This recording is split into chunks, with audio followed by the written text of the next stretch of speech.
one day, and back when my husband was not a Christian, and I had just become a Christian, he was smoking pot, and as he was walking out the door, he turned around to me and took a toke, and then he said, I have been smoking since I was 15 years old, and my mother wanted me to quit smoking pot, and I never would. And I'm not going to stop smoking weed for you, just so you know that.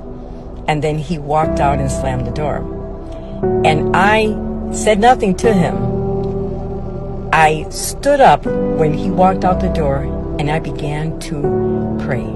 And then I said, Devil, how dare you talk to me through my husband? That's not my husband, but I see you.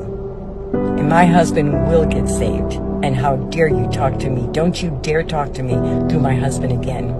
And then I began to pray for my husband. Because I learned that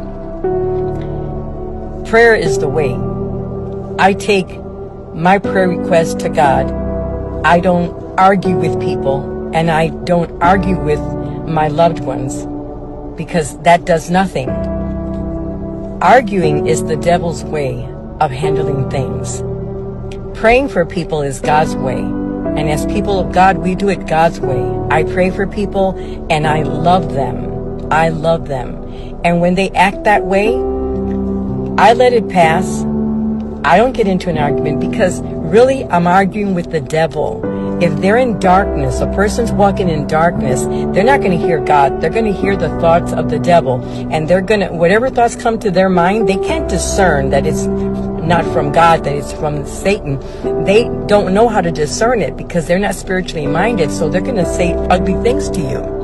And we cannot get offended. We can't be so thin-skinned that we get offended.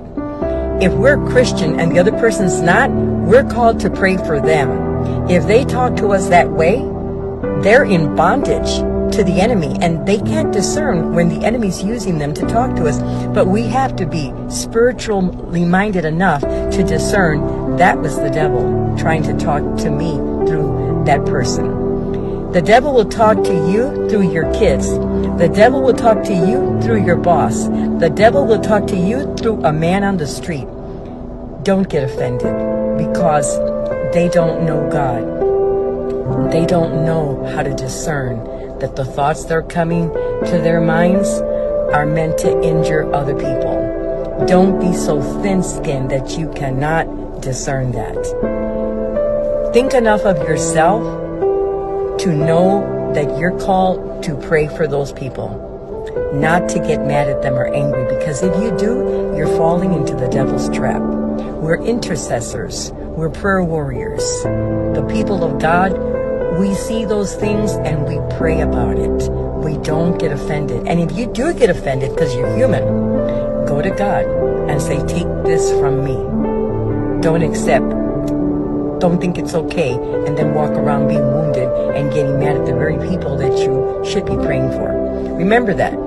You're a spiritual person when you know God, and you have a calling to pray for others and take yourself out of the situation. Don't get offended. That's what the devil wants you to do. Catch him. Tell him, devil, I hear you talking through my brother, my sister, my father, my friend. Do not accept it as being them. And sometimes those people don't even remember they said that to you. They'll say, I never said that to you, because it wasn't them. The enemy was speaking through them. Have a nice day.